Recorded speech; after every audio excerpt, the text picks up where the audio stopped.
الاعراب المحلی۔ اعراب کی قسمیں آپ نے تو پہلے پڑھی ہوں گی، اعراب لفظی اور اعراب تقدیری۔ اعراب لفظی وہ ہوتا ہے کہ جو پڑھا جائے، اور اعراب تقدیری وہ ہوتا ہے کہ جو پڑھا نہ جائے۔ جیسے کہ جا زیدن میں اعراب لفظی ہے کہ یہ پڑھا جا رہا ہے آخر میں ضمہ، لیکن جا موسیٰ میں اعراب تقدیری ہے کہ یہ پڑھا نہیں جا رہا۔ تو اس طرح ایک اور اعراب کی قسم ہے اعراب محلی۔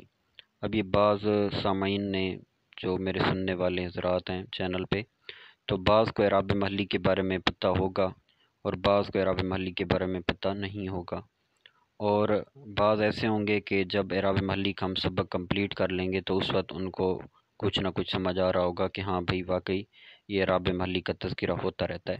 تو برحال جو بھی ہیں سب کے لیے سبق نفع مند ہوگا۔ اعراب محلی کی ڈیٹیل انشاءاللہ یہ انحو الواضح جزء ثانی کا سبق نمبر 8 ہے، اس کے اندر انشاءاللہ ہم پڑھیں گے اور بڑے اچھے ہی طریقے سے پڑھیں گے، اور ہم یہ جانیں گے کہ اعراب محلی پہلے تو یہ ہے کہ ہوتا کیا ہے، اور اعراب محلی کی کتنی اقسام ہیں، اور اعراب محلی کس مقام پہ آتا ہے۔ تو خلاصتاً میں آپ کو اس بارے میں شروع سے ہی بتا دیتا ہوں کہ مورب پہ جو اعراب آتا ہے وہ اعراب دو طرح کا ہوتا ہے جو آپ پہلے پڑھتے آ رہے ہو، اعراب لفظی اور اعراب تقدیری۔ اس کا تعلق مورب سے ہے، ٹھیک ہے۔ اور مبنی پہ جو اعراب آتا ہے، حقیقت میں مبنی کی بنا ہوتی ہے، لیکن مبنی کے لیے ایک اعراب بھی آ سکتا ہے اور وہ ہوتا ہے اعراب محلی، ٹھیک ہے۔ تو مبنی پہ جو اعراب آتا ہے اس کو اعراب محلی کہتے ہیں، اور اس کی بھی عام اعراب جو مورب کا اعراب ہوتا ہے اس کی طرح اس کی بھی 4 قسمیں ہیں۔ جیسے مورب کے اعراب کی 4 قسمیں ہیں، رفع، نصب، جر اور جزم۔ تو آنے والا مبنی پہ جو اعراب ہوتا ہے، مبنی پہ آنے والا اعراب، اس کی بھی 4 طرح کی قسمیں ہوتی ہیں، رفع، نصب، جر اور جزم۔ لیکن ایک اور بات یاد رکھیں کہ ہر مبنی کا بھی اعراب نہیں ہوتا۔ کئی مبنی ایسے ہوتے ہیں کہ جو غیر محل اعراب ہوتے ہیں، یعنی اعراب کے محل نہیں ہوتے، اعراب کی صلاحیت ان کے اندر نہیں ہوتی کہ وہ اعراب کو قبول کریں۔ جیسے میں اس کی آپ کو مثال دیتا ہوں، حروف جارہ جتنے بھی ہیں تو یہ اعراب کو قبول نہیں کرتے، ٹھیک ہے، ان کے اوپر کوئی جو ہے وہ اعراب محلی نہیں آ سکتا۔ اب اعراب محلی کن کے اوپر آتا ہے تو اس کے بارے میں یہ ہے کہ جو بھی مبنی اگر اس کو ہم ترکیب کے اندر ہٹا کے اس کی جگہ پہ کوئی مورب اسم لگا دیں اور اس مورب اسم پہ کوئی رفع، نصب، جر یا جزم والا اعراب آ سکے تو آپ سمجھ جائیں کہ اس مبنی کا اعراب اعراب محلی آ سکتا ہے۔ اور کسی مبنی کو ہٹا کے اگر اس کی جگہ پہ کوئی اسم مورب لگائیں اور وہاں اس کا اعراب کوئی رفع، نصب، جر یا جزم والا نہ آ سکے تو آپ سمجھ جائیں کہ اس مبنی کا اعراب محلی نہیں آ سکتا۔ تو چلیے خلاصتاً میں نے آپ کو عرض کر دیا، اب ہم جو ہے کتاب کو شروع کرتے ہیں۔ سب سے پہلے ان کا طریقہ یہ کہ مثالیں ذکر کریں گے اعراب محلی کے حوالے سے، مثالوں کے اندر سے اعراب محلی کو یہ ہمیں سمجھائیں گے، اور آخر میں اعراب محلی کی ڈیٹیل لکھ کر ذکر کریں گے۔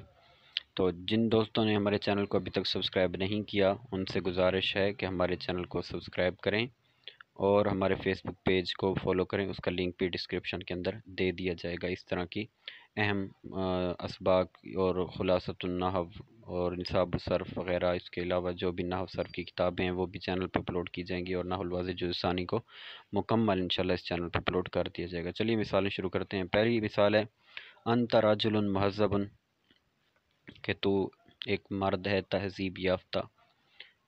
اور نمبر 2 ساعدت ہؤلاء المساکین، میں نے مدد کی ان مساکین کی۔ عطفت، میں نے شفقت کی، لہذا المریض، اس مریض پر۔ لا تشربن، تو نہ پی، یہ فعل نہیں بنون تاکید ثقیلہ والا ہے، واحد مذکر مخاطب۔ الماء القادرہ، گدلا پانی، کھارا پانی، یعنی جو صاف پانی نہیں ہوتا مٹی والا، تو وہ پانی تو نہ پی۔ اب جو ہے ہم اس مثالوں پہ یہ بحث کریں گے اور اعراب جو محلی ہے اس کو یہ ثابت کریں گے۔ کہتے ہیں کلمۃ انت فی المثال الاول مبتدا، کلمہ انت مثال اول مبتدا ہے، بالکل ایسا ہی ہے۔ ولم تظہر علیہ ضمۃ، اور اس پر ضمہ ظاہر نہیں ہے، بالکل۔ کیوں ضمہ ظاہر نہیں ہے؟ لأنہا مبنیۃ، کیونکہ یہ مبنی ہے۔ تو مبنی کے اوپر ظاہری بات ہے وہی اعراب ہوگا جس پر وہ مبنی ہوتا ہے، جو اس کا ہمیشہ آتا رہتا ہے۔ تو انت ہمیشہ انت ہی آتا ہے، تو اسی وجہ سے یہاں ضمہ نہیں آ سکتا، فتح ہی رہے گا۔ لیکن کہتے ہیں اب یہ ایک طریقہ بتا رہے ہیں کہ اس کا اعراب اعراب محلی ہے یا نہیں ہے، اس کا ایک یعنی اصول بتا رہے ہیں جو میں آپ کو شروع میں بتا چکا ہوں۔ کہتے ہیں کہ لیکن ولو، اگر انا اسمن موربن، کوئی اس میں مورب حلہ حلول کر جائے محلہ اس کی جگہ پہ، داخل ہو جائے اس کی جگہ پہ، یعنی ان تک ہٹا کے کوئی اس میں مورب یہاں پہ لگا دیں، لکان مرفوعاً بضمتی، تو وہ ضرور مرفوع بضمہ ہوگا۔ تو یہ اعراب محلی کا طریقہ آپ کو سمجھا رہے ہیں کہ کوئی مبنی ہو، اس کو ہٹا کے اس کی جگہ پہ کوئی اس میں مورب لگا دیں اور اس پر اعراب آ سکتا ہو، تو اس طرح کے مبنی کا اعراب جو ہے وہ اعراب محلی ہوگا۔ تو اب کہتے ہیں کہ ولی ذالکا، اسی وجہ سے یقالو کہا جائے گا، فی اعرابہا، اس انتا کے اعراب کے بارے میں کہا جائے گا کہ انہا، کہ جو انتا ہے، مبنیۃ علی الفتح، یہ مبنی علی الفتح ہے، فی محل رفع، محل رفع میں۔ تو یہ اعراب محلی ہے اس کے اوپر۔ اب اعراب محلی اس کے اوپر ہے، تو وہ اعراب محلی کون سا ہے؟ وہ اعراب محلی ہے رفع۔ وہ اعراب محلی کیا ہے؟ رفع ہے۔ ٹھیک ہو گیا۔ لیکن اب اس اعراب محلی کو بیان کرنے کا انداز کیا ہوگا؟ اعراب محلی کو بیان کرنے کا انداز یہ ہوگا کہ پہلے ہم اس کلمہ مبنیہ کو، مبنی اور اس کی جس حرکت کے ساتھ وہ مبنی ہے وہ پڑھیں گے، اس کے بعد وہ محلن کیا بن رہا ہے، محلن کیا بن رہا ہے، یعنی محلن سے مراد یہ ہے کہ وہ جس مورب کی جگہ پہ آیا ہوا ہے اس کو ہٹا کے جس مورب کو ہم لگائیں گے تو اس مورب کا جو اعراب آئے گا اس اعتبار سے اس کو پڑھیں گے۔ تو چونکہ یہ محل رفع میں ہے، انتا کس کی جگہ پہ ہے؟ محل رفع، رفع کی جگہ پہ، تو ہم انتا کے بارے میں بولیں گے کہ انتا مبنی الفتح ہے محل رفع میں۔ کیا ہے؟ مبنی الفتح ہے، لیکن ہے کیا؟ محل رفع میں، رفع کی جگہ پہ، تو اس کا اعراب محلی کیا ہوا؟ رفع ہوا۔ اعراب محلی سے مراد اس مقام کا اعراب، انتا جس مقام پہ ہے اس مقام کا اعراب کیا ہے؟ وہ ہے رفع۔ تو مبنی، اب اس کا جو اعراب ہوتا ہے، اعراب محلی ہے کسی بھی مبنی کے اوپر، تو اس کو بیان کرنے کا دو طرح سے بیان اس کو کیا جا سکتا ہے۔ جیسے انتا پہ ہم کرتے ہیں، تو انتا کو ہم اس طرح بھی کہہ سکتے ہیں کہ انتا مبنی الفتح محل رفع میں مبتدا، اور یہ بھی کہہ سکتے ہیں کہ انتا مبنی علی الفتح محلاً مرفوع مبتدا۔ تو یہ دونوں اعتبار سے ہم اس کے اعراب محلی کو بیان کر سکتے ہیں۔ اب چلیے ہم آگے چلتے ہیں۔ آگے کہتے ہیں وکلمۃ ہؤلاء، اور کلمہ ہؤلاء فی المثال ثانی، مثال ثانی میں مفعول بہ، مفعول بہ ہے، بالکل ایسی بات ہے۔ ساعت تو فعل ہے، تو ضمیر فعل ہے، ہؤلاء یہ موصوف ہے ما بعد کے اعتبار سے، اور ما قبل کا یہ مفعول بہ ہے۔ ولم تظہر علیہ الفتح، تو اور اس پر فتح ظاہر نہیں ہے بلکہ کسر ہے اس کے اوپر، ہؤلاء، تو فتح اس لیے نہیں ہے کیونکہ لأنہا مبنیۃ، کیونکہ مبنی ہے اور مبنی علی الکسر ہے، تو اس کا کسر ہی رہے گا، اس کا کسر جو ہے وہ چینج نہیں ہوگا۔ اب یہ آپ کو سمجھانا چاہیں گے کہ بھئی اس کا اعراب بھی محلی ہے، وہ کیسے؟ اس کا ایک اصول ہے کہ ولو اگر ان اسمن موربن، کوئی اس میں مورب حلہ حلول کر جائے محلہ اس کی جگہ پہ، لکان منصوباً بالفتحتی، تو ضرور وہ، یعنی جو اس میں مورب اس کی جگہ پہ آ رہا ہے نا، وہ ضرور منصوب بالفتح ہوگا۔ جیسے پہلے کی مثال میں نے نہیں دی تھی، پہلے جیسے انتا کی بجائے کو ہٹا کے زیدن لگا لو، تو زیدن کیا ہو رہا ہے؟ مرفوع بالضمہ ہو رہا ہے، اور ہؤلاء کی جگہ پہ زیدن کو لگا لو، اس میں مورب کو لگا لو، تو ساعت زیدن، میں نے زید کی مدد کی۔ اب یہ دیکھو یہ منصوب بالفتح آ رہا ہے، تو اس کی جگہ ہؤلاء کی جگہ اگر ہٹا کے مورب لگاتے ہیں تو وہ منصوب بالفتح آتا ہے، یعنی منصوب ہوتا ہے فتح کے ساتھ۔ تو ثابت کیا ہوا کہ اس کا اعراب محلی آتا ہے۔ جب اس کا اعراب محلی آتا ہے تو اس کو ہم اس انداز سے بیان کریں گے، وَلِذَالِکَ، اسی وجہ سے کہ اس کی جگہ کو اس میں مورب رکھتے ہیں تو منصوب الفتح ہوتا ہے، تو اسی وجہ سے کہا جائے گا اس کے اعراب بیان کرنے میں، یعنی اعراب محلی جب ہم بیان کریں گے ہؤلاء کا، تو پہلی بات ہے کہ اس پر اعراب محلی ہے یا نہیں ہے، تو وہ ہے، ہم نے ثابت کر دیا، وَلَوْ أَنَّ اسمًا مُعْرَبًا حل محلہ لکان منصوباً بالفتح، تو یہ اس قاعدہ اعراب محلی کا۔ تو جب یہ ہم نے ثابت کر دیا کہ اس پر اعراب محلی آ سکتا ہے، اب اس کے اعراب محلی کے بارے میں کیا کہا جائے گا؟ تو وہی کہا جائے گا کہ انہا مبنیۃن، کہ ہؤلاء جو ہے یہ مبنی علی الکسر ہے محل نصب میں۔ اس طرح بھی کہہ سکتے ہیں کہ مبنی علی الکسر محل نصب میں مفعول بہ ہے، اور اس طرح بھی کہہ سکتے ہیں کہ مبنی علی الکسر محلاً منصوب مفعول بہ ہے۔ تو دونوں انداز سے ہم اس کو بیان کر سکتے ہیں۔ آخر میں ولو ان اسمن موربن حل محلہ کی جو ہے ترکیب بھی آپ کو عرض کرتا ہوں۔ آگے کہتے ہیں ولہذا سبب، اسی سبب سے یقالو کہا جائے گا فی اعرابی کلمۃ ھذا، کلمہ ھذا کے اعراب کے بارے میں، فی المثال الثالثی، تیسری مثال میں، اسی وجہ سے، اسی سبب سے۔ کون سے سبب سے؟ کہ بھئی ھذا، علی ھذا میں، ھذا جو ہے یہ بن تو مجرور رہا ہے علی ما قبل کے اعتبار سے، لیکن پھر بھی اس پہ جر نہیں آیا ہوا، بلکہ یہ مبنی علی السکون ہے، کیونکہ آخر میں الف ہے تو الف ساکن ہوتا ہے، تو جر پھر بھی اس پہ نہیں آ رہا۔ کیوں نہیں آ رہا؟ کیونکہ یہ مبنی ہے، ٹھیک ہے۔ لیکن اگر ھذا کو ہٹا کے کوئی اس میں مورب لگا دیں، جیسے علی زیدن، علی عمرن، ٹھیک ہے، علی